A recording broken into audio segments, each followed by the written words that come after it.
All right, now we get to talk about the fun stuff, dating profiles, all right? Have you created one? Like, how truthful were you, right? You can kind of put anything you want on this, like likes to ski. Does that mean you've gone on like 2 green runs or likes to cook? That could mean like, are you even a good cook, right? I mean, if I had to like create a profile nowadays, I think I'd just hire someone to write it for me. I don't even know what I would say. But we all have a profile, who we are, what we like, what makes us unique. And we use these profiles kind of to judge if someone's worth our time. And that's not a bad thing. We want to see, okay, do you think we would be compatible? Is this a good fit? But we want to help you guys tonight create a real life profile to help you out in life. But first, Jason and I thought it'd just be fun. We looked up a couple of your profiles online, and we just wanted to share them. So, Tim, so we have all your names, and we just went and searched. So, Tim, you got them back there, right? Just kidding. You guys are all freaked out. Okay, we won't do that. Oh my gosh. Okay. Well, the everyone cringed. I can see some faces. It's so true. But the problem with these profiles is that when you actually meet someone in person, sometimes you kind of like their profile better, right? So tonight, we want to help you guys create a real life profile that will actually help you in relationships. So your profile of who you are. And so tonight, the first thing we're going to talk about, the first dynamic of any great relationship is character. And character is really the core of your being. It's who you are. It's who you are when no one's looking. It's who your soul is, what your heart is, what you beat for, what you care about. And the Bible is so clear that character can be grown, and we're excited tonight to show you a tool to help you personally develop your own character. And then how do you actually, as you're looking for someone, how do you find someone that you're like, oh, they have good character? Yeah, and it's awesome because the Bible actually walks through 9 traits of someone who's growing in their character, becoming more like God. Galatians 5:22 says, but the fruit of the Spirit is love, joy, peace, patience, kindness, gentleness, goodness, faithfulness, and self-control. And we believe if you guys can exhibit these qualities, you can have great relationships. I mean, who wouldn't want to be married to this sort of a person, right? But the only person that's actually ever lived this way and been perfect is Jesus. If you were to make like a graph of me in these different areas, it would look so jagged. You can just ask Jason. It may depend on the day. No, they're perfect. But what I want you guys to remember as we walk through this and tonight is that it's not about perfection, it's about direction. It's not about perfection, it's about direction. Where are you going with your character? And are you growing continually? Okay, so our first character trait tonight is love. And love is sacrificing for another. I remember when I went and I was telling my dad about Molly and how I wanted to get married to her. And I was telling him all the different traits and all the different things about her. And he looks me in the eye, and I'll never forget where we were at. It was like 5:30 in the evening. And he looks me at the eye on my front porch of my house and goes, Jason, do you love her? And he knew that would actually mean something to me because he knew that I knew that love means sacrifice. See, in 1 John 3:16, it says, this is how we know what love is, that Jesus Christ laid down his life, so we ought to lay down our lives for one another. See, what love is, how we define what love is we lay down our lives like Jesus laid down his life. And then another verse, John 3:16, it says, for God so loved the world that he gave his one and only son, that whoever believes in him shall not perish, but have what everlasting life. See, Jesus laid down his life because he absolutely loves you. That's what real love is. Love is not just a feeling. It's more than a feeling. Yeah, it's more than emotion. It's more than just this physical thing. It's actually sacrifice. And so Jesus laid down his life for us. You know, I have not been perfect in my life. I've messed up a lot of things. Messed up a lot of relationships, actually. Dated a lot of girls, hurt a lot of people. And you know what? Jesus forgave me. And I remember the time that I, for the first time, realized that I could have eternal life if I would surrender my life to him. That I would turn from living for myself and trust in Jesus. And if you're here tonight and you're checking this thing out and you're like, what did I get myself into? We want to provide you an opportunity to just investigate your faith, wherever you're at in your faith. But if you've never made that decision to go like, you know what, I'm going all in for Jesus, like, I really want to make him Lord or King over my life, I would encourage you to consider even that today. Because here's the thing, this first profile, you cannot love someone if you first have not received love. You cannot love someone if you cannot first receive love. If you can't receive love, you can't give love. And so you got to learn how to receive love from God, and then you can give love. So here's what we're going to do. We're going to go through two things. We're going to, how do I become this type of person? And then what should I look for in this type of person? So how do you become a loving person? Number one, you accept God's love. You accept God's love. Number two, you learn to sacrifice for others. Right now, wherever you're at in the season that you're in, how can you sacrifice? How can you lay down your rights, your life for another? It's learning to love. And third, how you can learn to love is you just forgive others. It's so easy in our world to not forgive people. If you want to learn to love, you forgive others. So what do you look for? If you want to look for someone that has a character trait of love, here's what you look for. Number one, do they have a passion for God? See, anybody gone on a date where the profile said like Christian and you like get with them and you're like, I don't know, maybe. Anybody can write it. Anybody can write it, but do you actually have a passion and a heart for God in your life? Do they have a passion and a heart for God? You want to look for that, and that takes time, but you can start looking for that. Secondly, do they sacrifice for you and for others? Will they actually sacrifice their time, their energy, their money for you and for other people? And third, will they prioritize God over self-centered things? Do they sacrifice things, or are they like always in the mountains and they're never wanting to actually like do anything that helps their spiritual life? What I love about this room is you guys sacrificed a Saturday night not to be at a bar, but to come here, showing me that you're prioritizing God. Yeah. So there might be somebody here for you. Yeah. Okay, our second character trait is joy, eternal happiness. And Jason and I, most of our dating was spent long distance. So whenever we would see each other, it would just be these really fun experiences. It was so easy to be happy because it was just like this great utopia. And then luckily one summer we actually lived in the same state and got to see what real life was like together. But happiness is generally based around experiences. In our generation, we love experiences. Like we love traveling, we love trying new foods, we love taking pictures of them and posting them on Instagram. Like experiences are amazing, but there's gotta be something beyond experiences. There's got to be something in our everyday life that leads to just gratitude and joy, okay? And so joy will strengthen you when your experiences and circumstances fail you. So this is how you can become a person of joy. First thing is just grow in your relationship with God. Maybe start reading the Bible, become more grounded. And like Jason said, I love how he said, just take some radical steps, whether it be joining a Brook group or coming to church, to really dig deep into your relationship. Don't just be passive with your faith. Set yourself apart. The next thing is practice thankfulness daily.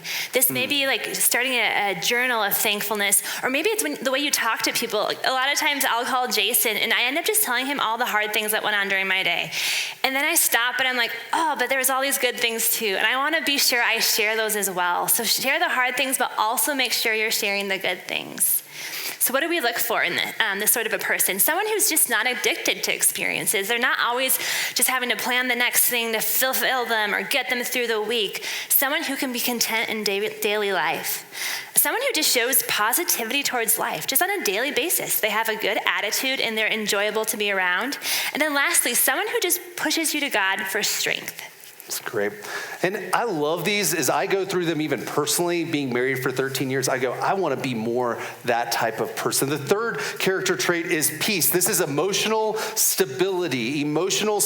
So last week, I had a ton of anxiety. And I don't get a lot of anxiety, but I was prepping for this. And then that thing happened on Tuesday and Wednesday and Thursday and Friday, and it kept on going. It was a tiring week. And I remember just going, God, I need some peace in my life. And it's not allowing circumstances and what's going on in the world to dictate how I feel, but it's just emotional stability. You know, it's not allowing your emotions to dictate your life. It doesn't mean that you don't have emotions. It just means you have a deeper trust that allows you to have stability in life and not be turn back and forth from what's happening in the world. So how do you become an emotionally stable person? Number one is this: practice having boundaries in your life. Say no to some things. You cannot have peace in your life if you're going all the time, if you're saying yes to everything. You need time to just stop and to be and to live and to not be on Instagram and just enjoy your life and enjoy God. 2, become a person of prayer. So it says don't be anxious about anything, but in everything by prayer, you go to God. And so when you're anxious about life and you're not peaceful, you need to be a person that prays. And a lot of people will pray when they have something bad happen or they want that new job, but we can pray all the time, creating peace in our life. That's how you become emotionally stable. Okay, what to look for a person that has peace? A stable person.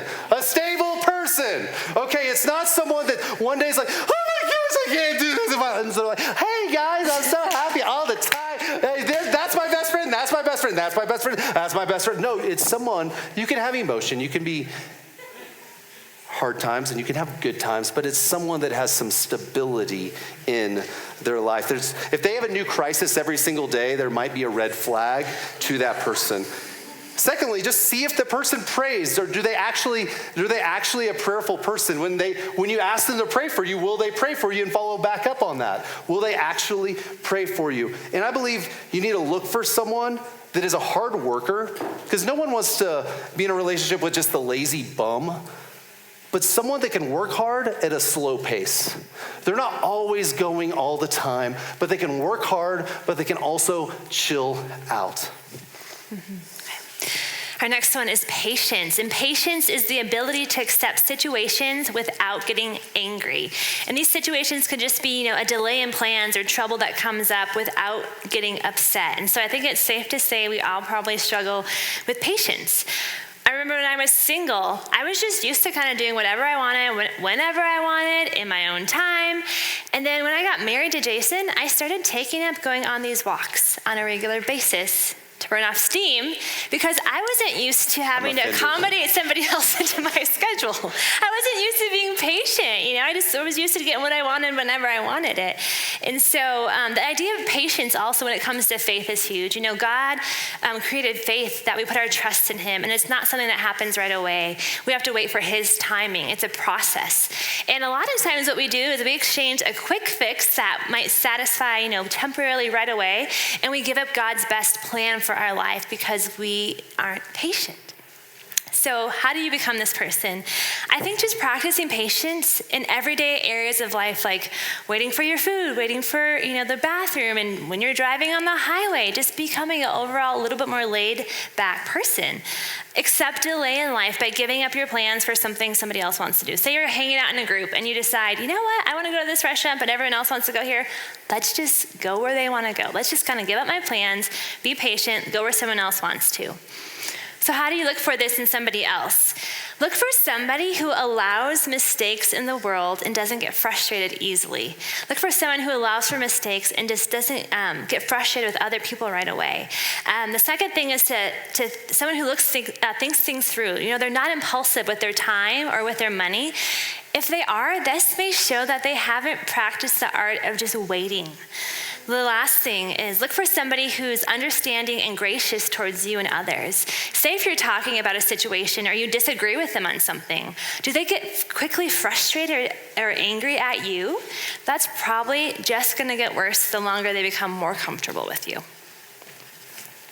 So our next one is kindness. Kindness. So this is just how do you treat others? And what's amazing is that God has shown us so much kindness. He forgives us without holding anything over us. We can just come to him and he's so kind to us. And so what kindness is just treating others the same way God has treated us. My kids know when they're kind and they know when they're rude. I'm sure 80% of you know that as well. And so we know what kindness is in life. And so as you look for someone, you want to become that person and you also want to be that person. So to become this person, if you want to be more kind, become more generous towards people that can't return the favor.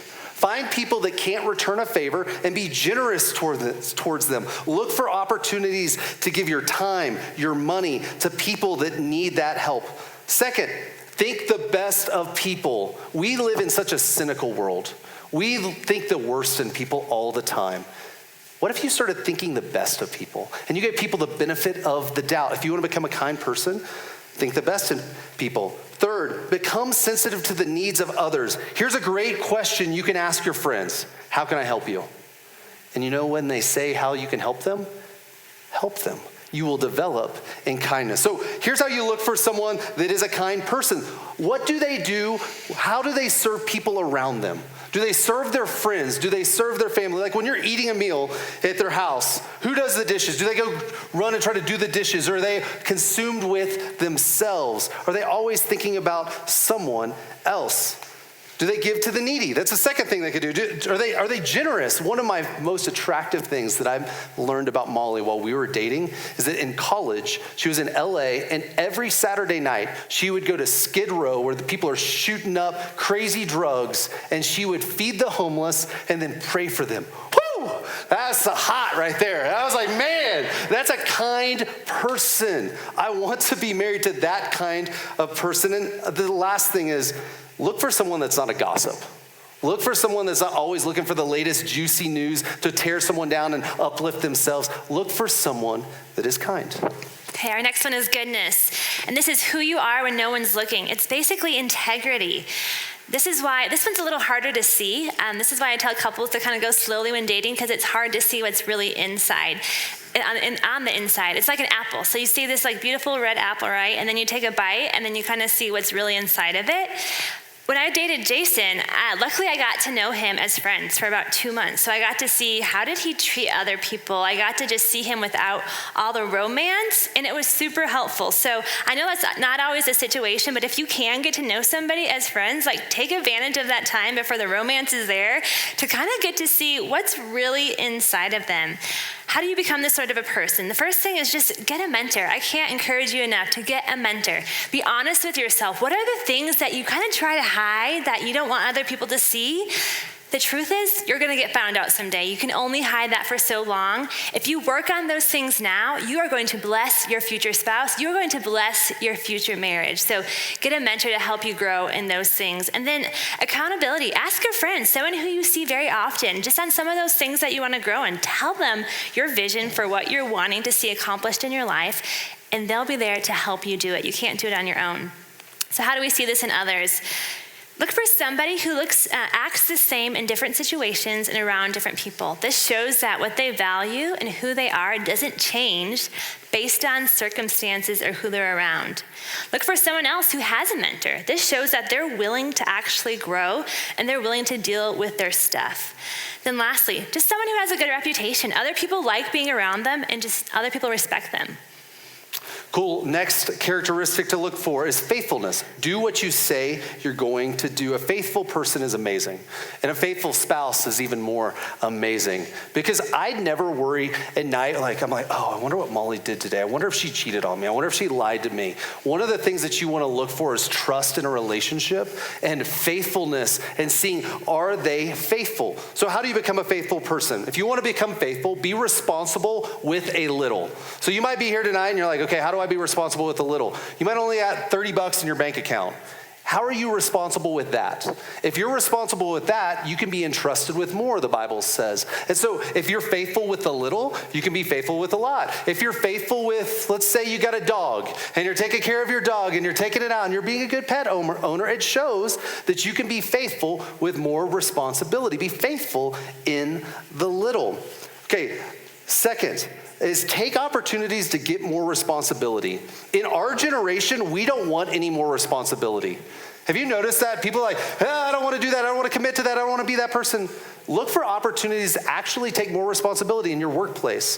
Wherever you're at, look for opportunities to become a leader. And then third is become wise with your time. Don't binge on Netflix. Don't waste your time, because if you're not faithful with your time, you cannot be a faithful person. So what to look for? Look for someone who says what they're going to say, or says what they're going to do, and they do it. And so in Psalms 15:4, it says, Who keeps an oath even when it hurts and does not change their mind? A lot of people will change their mind when it starts to hurt them.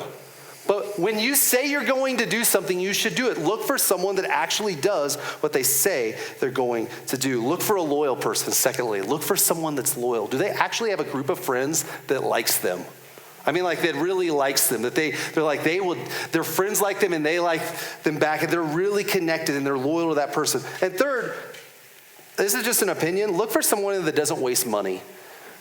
Look for someone that actually is faithful with some money, that isn't buying every single gadget, isn't eating out every single meal, that's going to the bar every single night. You're like, eventually, like, that runs out, and they're not typically a faithful person with their money. They can't be faithful in a relationship. Yeah. Okay, our next one is gentleness. And we describe this as strength and power under control. And when I say the word gentleness, like maybe some of you guys tune out and we just like think of babies or fairies or something fluffy like that. But the truth is, I love what the Bible says about gentleness. The Bible describes it as demonstrating power with undue harshness. So Jesus had all the power in the world. He was fully God. He was fully man. But he wasn't harsh. So it's having power but not being harsh or lording it over somebody. I think of this like a good boss versus a bad boss. Like a bad boss is like harsh and unapproachable. A good boss can get their team to do what they want, but their team loves them and they're approachable and they can come to them about issues. So how do you become this sort of a person? Be gentle with those under you. It could be somebody you're training in your job. It could be someone just in your family who's younger than you. It could be someone that you're mentoring. Be gentle with them and not harsh. The next thing is be a person who asks for feedback and receives constructive criticism. This shows that you are teachable, that you are open, and that you're not closed off to what other people have to say. And then the last thing here is be someone who's just careful not to use too much sarcasm and put people down even in fun and play. So what do you look for? How do you look for this sort of a person that is gentle? See how they treat others, just like a waitress or someone who's serving them. How do they treat them? Look for somebody who's slow to speak and not harsh with their words, who chooses their words wisely. And then lastly, just look for someone who's approachable. Are you fearful of bringing up something to this person for fear of their reaction? If so, they may need to grow in gentleness. Okay, so our last character quality tonight is self-control. This is living life moderately. It's the ability to control your appetite or your addiction or whatever there is in the inner side of you. You know, they used to say Vegas's slogan is, what happens in Vegas stays in Vegas. That's not true. What happens in Vegas stays in here. If you can't control your life, if you can't control addictions in your life, eventually they run their course and they can destroy your life. So self-control is the ability just to live in moderation, So if you want to become a person that is self-controlled, just become disciplined. Become disciplined. Maybe for you, it's making your bed every single morning. Or maybe it's getting that workout plan and actually staying with it. Or you've been like, I'm going to read the Bible.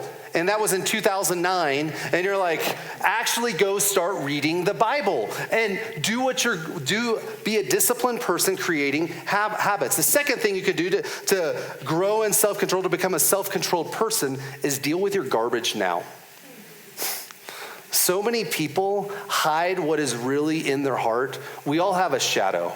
We're all addicted to something. We all struggle with something. We all have that vice. And a lot of people never deal with it, and they just hide it, and they hide it, and they hide it. And then they get in a relationship, and they hide it, and they hide it, and they hide it, and they never get help.